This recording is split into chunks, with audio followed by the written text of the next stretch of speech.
Želim da tvoje misli večeras postanu smišljeni dio mene. Želim da tvoje oči večeras gledaju vidom moje zjene. Želim oluju da srušim u sebi i da u vatri ugljen ugljenišem.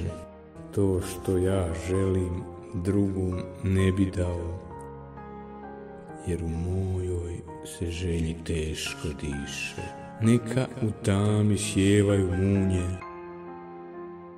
niz tvoje tijelo i moje ruke. Neka ti mladost miriše na dunje, neka te zrikavci pretvore u zvuk.